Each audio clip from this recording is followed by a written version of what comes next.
சுவையான கார சட்னி எப்படி வச்சிடலான்னு பார்த்துருவோம். அடுப்பில் கடாய் வச்சு காஞ்சதும் 1 டேபிள் ஸ்பூன் எண்ணெய், 1 டேபிள் ஸ்பூன் கடலைப்பருப்பு, 1 டேபிள் ஸ்பூன் உளுந்தம்பருப்பு, 6 பல் பூண்டு போட்டு நல்லா வதக்கி விட்டுட்டு, ஒரு பெரிய வெங்காயம், ஒரு பெரிய பச்சை மிளகாய் போட்டு நல்லா வதக்கி விட்டுட்டு, உப்பு போட்டு கொஞ்சம் வதக்கி விட்டுருங்க.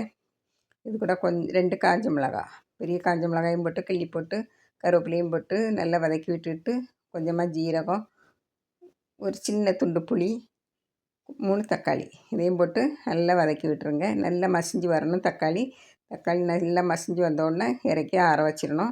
ஒரு மல்லிக்கீரை சேர்த்து நல்லா ஆற வச்சுருங்க. ஆறினப்புறம் மிக்ஸி ஜாரில் மாற்றி கொஞ்சம் உப்பு சேர்த்து இந்த பக்கத்தில் அரைச்சி எடுத்துருங்க. அடுப்பில் கடாய் வச்சு காஞ்சதும் கடுகு, உளுந்தம்பருப்பு, காஞ்ச மிளகாய், ஜீரகம், கருவேப்பிலை எல்லாம் போட்டு நல்லா பொரிய விட்டுட்டு பெருங்காய பொடியும் போட்டு நம்ம அரைச்சி வச்ச சட்னியும் அதில் விட்டு நல்லா வதக்கி எடுத்துருங்க.